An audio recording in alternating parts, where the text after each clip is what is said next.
Welcome to the Motormouth YouTube channel. We are doing questions, coffee, and cars from Japan.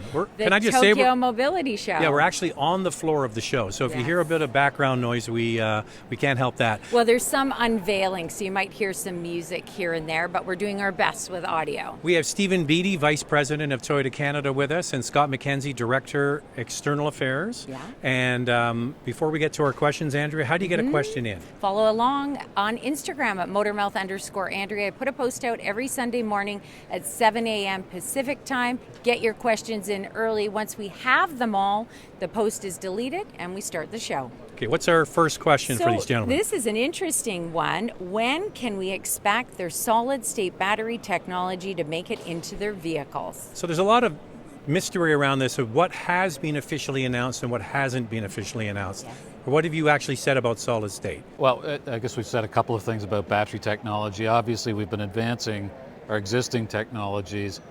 You've already started to see bipolar nickel metal hydride come out. You will see bipolar lithium ion, as a stage. And we have indicated that, further out in the decade, maybe 27, 28, you'll start to see solid state batteries in some vehicles. What form that will take, specific performance characteristics of those batteries, yet to be revealed. But in general, what we're talking about is much expanded range, smaller, lighter weight batteries, much faster charging. So some of the numbers we heard were 1,200 kilometers of range. 1,600 kilometers, yeah, sorry. So that's 1,000 miles. Charging time 10 to 80% in 10 minutes, which is pretty amazing. Is that just fantasy land or is that real? No, those are the things that solid state batteries can deliver. And the issue with solid state batteries isn't the theory of solid state, that's well known, but it's the ability to manufacture high quality cells at volume. And Toyota is now pushing through those barriers, and that's why we're setting that sort of timeline for introduction. Now, I also heard that lithium ion, like sometimes we see that these EVs catch on fire. We've heard about recalls on this. Not Toyotas, Andrea, but other brands. Not Toyotas, but just in general. Solid state batteries, I heard that there will be less because it's in a solid state. Is that correct? Yeah, there's no liquid electrolyte in a solid state battery. So a solid state battery is still a lithium ion battery. The chemistry is a little bit different, but there's no liquid electrolyte. And the liquid electrolyte is one of the things that we need to keep an eye on if we're trying to ensure safety in a battery cell. So what about the cost? I mean, it's nice to have new technology, but what we've seen with EVs as a general space is there's some competition for price competitiveness by a couple of brands, but overall, people are paying a lot of money for these. Are solid-state batteries going to be more or less expensive to make? Well, look, I think early on, any new technology has costs associated with it, but the nice thing about solid state is that you're using less material, so that's one plus. And the other one is that as the scalability of production of solid-state batteries increases, prices will come down. And what do you think if you bring out a vehicle with a solid-state battery? Let's say it costs a little bit more, but it's lighter, it has more range, more horsepower, the things that people are looking for in electric vehicles. What happens to the current models that offer less of that? Are people going to buy them used? Will the bottom fall out? But even, with what we've said about battery technologies recently, it's not just going to be solid state. So there are other lithium ion battery technologies that we can offer that are at the lower end of the market, that are at the higher end of the market. And I think you're going to have to serve an entire customer base. So I don't want to give the impression that it's going to be entirely solid state, but that's certainly one very promising option. Solid state battery in a Corolla might not be, but in a Lexus could be? It could be, but I'm not sure if it'll be in a Corolla first. But the other point is it's worth thinking about this. I mean, this is this debate that we've had over the years with hybrid systems. In some cases we use lithium ion, sometimes we use nickel metal hydride. It depends on the specific engineering application, what you're trying to achieve with the vehicle. So that same thing is going to apply, as Scott said. And it's the reason why I started in the answer to your question to talk about bipolar batteries, for example. A lot of the improvement in range comes from bipolar batteries before you get to solid state. Will Toyota continue to expand their PHEV models? It would be cool to see a Highlander Prime, maybe even a Corolla Cross Prime, etc. Okay, I just want to jump in and add to that because we're here at the Japan Mobility Show, and everything from all brands is EV, right? Or BEV. So Toyota, Lexus included. You're not abandoning this technology. No, not at all. I think with hybrids and plug-in hybrids, we've been pretty consistent that they're going to be a part of the mix for us. And you know, today and at the Japan Mobility Show, there's obviously an emphasis on battery electric vehicles, battery technology, that sort of thing. But that doesn't mean that we're moving away from plug-in hybrids or hybrids. They're going to be an important part of the mix. But what your viewers can't see on camera is that right in front of us is a hydrogen combustion vehicle. So the reality is we're working on a pretty broad range of different channels of technology, depending on where in the world you live and what sort of infrastructure is there to support you. We'll have different solutions in place. One thing I always explain to people about, it's a one size fits all, isn't the case. You make currently over 10 million cars for jurisdictions all around the planet, and emerging markets don't have the infrastructure to support battery electric vehicles, and hybrids are probably small internal combustion engines even still have a place.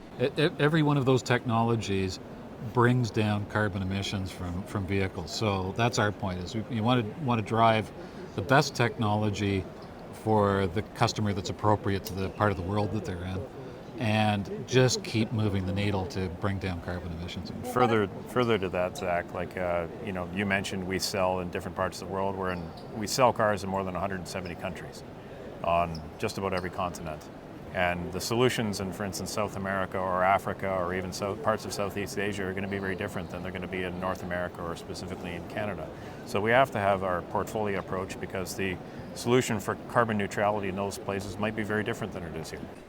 Yeah, and we saw that at the show this morning, when Toyota unveiled their new concept vehicles, that they had vans where you had somebody in the van sitting in an office. So someone who could have a hair salon and set it up in a van. Like, there's just so many different options available, and I think it's nice to see, because the world is changing. Work from home now means work comes to you. Hey, You never know. Is Toyota ever planning to expand the Calvary Blue to other models? Love that color. This is, I think, the simplest question you've had.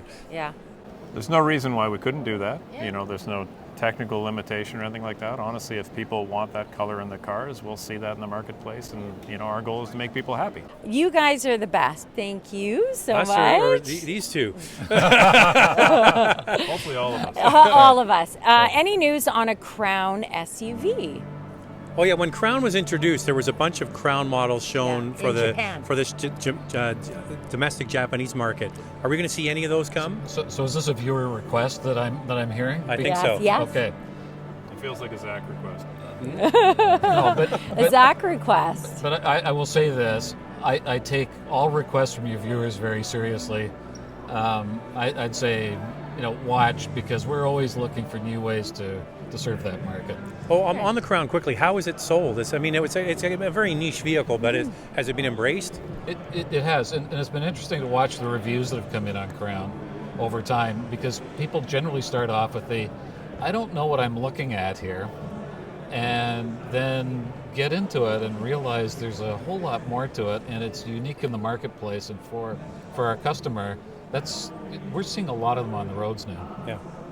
I know car companies love their prestige models, but with the cost of living crisis we find ourselves in, why not ramp up production of economy cars? There's a huge void at the lower price scale, with companies discontinuing smaller, cheap cars at the worst time. And try to find a new Corolla. Why not focus on that? Seems like a missed opportunity. Well, let me just jump in and add to that. So small cars, the subcompact class, especially like Yaris, and it's not just Toyota. Honda Fit. They're all disappearing. We have the Kia Rio, the Mirage, and that's about it. And the Kia Rio is on the way out next year. Yeah, so why have all brands abandoned subcompact cars? Okay, well, sorry to get political with you, but if you think back to Yaris, which was top-selling car in its class in Canada, it was built around a concept that we introduced at the end of the last century called short,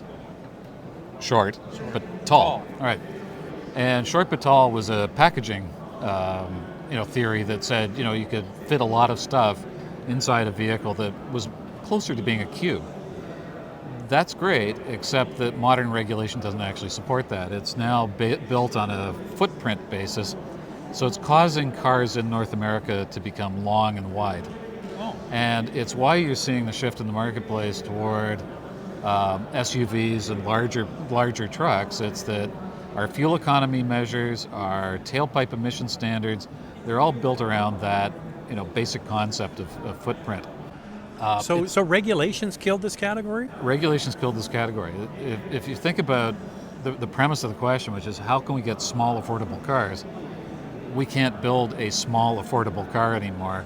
It needs to have the same sorts of efficiency gains that you're able to get out of a larger vehicle in a footprint that's difficult to get, the aerodynamics. It's difficult to get the improvements over what is already a lightweight, highly efficient vehicle.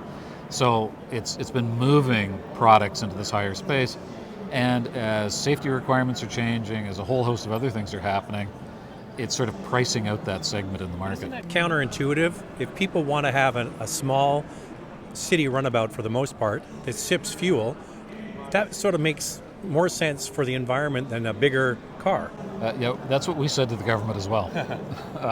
And we are where we are. I'm not here to explain federal policy. Sure.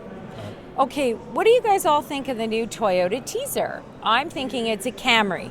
I read an article that mentioned Solera because of the new Dawn is coming headline. I know they'd be crazy to release a coupe in this market, though, as exciting that would be.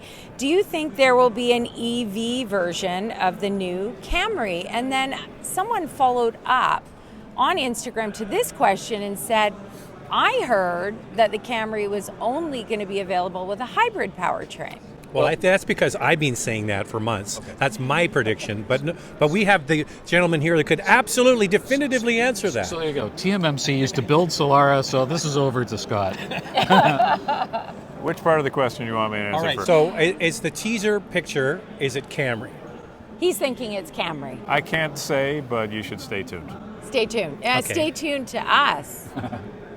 That's the important Andrea? thing. You guys will have the facts first. Yes, we're going to have the facts But first. so, now, I speculated, and I think that's maybe what they're kind of saying as well, is that if there was a new Camry coming shortly, I think we've seen it with other Toyota products, just a base hybrid. It would make sense, right? You're seeing that trend. It would make sense, but again, I take this as a recommendation from you, and we'll work on that.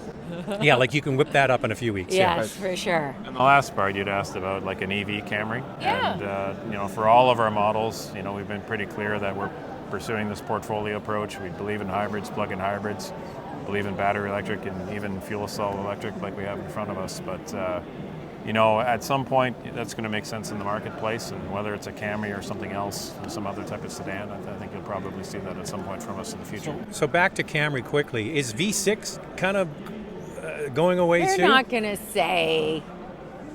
Look at these guys. They're not going to say if the V6 is here or it's gone, are you? Well, and I specifically wouldn't say if in fact your viewers are right and that this is somehow a Camry teaser that went out. Yeah. Why would I talk about that right now when you'll very soon have the facts on what this teaser's about? See, he's right. Okay, our final question. I've read that the 2025 RAV4 is undergoing substantial redesign. Have you seen anything official that suggests this is the case? I want to buy a RAV4, but I don't want to pull the trigger if it's an old design and a new one is coming. Okay, so Scott works. Yes, Yeah. You make how many RAV4s at the Canadian facility? Around 400,000 a year. You make 400,000. So you would know if there's a new one coming, right? I think I would know. And, the short answer to that question is, it's the number one selling vehicle in Canada. That's a non-pickup truck. It's the number one selling model for Toyota globally. It's obviously an important model for us. It'll continue to be so. We last refreshed it, I think, in 2019, and if you follow our normal cadence, in terms of how quickly we turn over vehicles, you could probably get an educated guess. You'd be pretty close. I've And run the numbers, Andrea. Yeah. So if you go 2019 and then go forward X number of years, it We're would be thinking. 2025. Yeah. Which means it would come next year probably as a 2025. Nod if I'm correct. That's They're the not rumor. gonna They're take- never going to nod. But here's the good news. The RAV4 comes in the Calvary blue color. Oh, nice. I like the way you pulled it all back together. Right? Yeah. Well, that's it. Thank you so much to our guests for taking the time to sit with us for Questions, Coffee, and Cars. Stephen Beatty and Scott MacKenzie, and thank you for all of your questions. Follow along on Instagram at Motormouth_Andrea. I put a post out every Sunday morning at 7 a.m. Pacific time. Get your questions in quickly. Once the post is deleted and we choose our questions, we start the show. Okay, so come on. Is it Camry? Nice try. I see the red light. Signing off from Tokyo, Japan.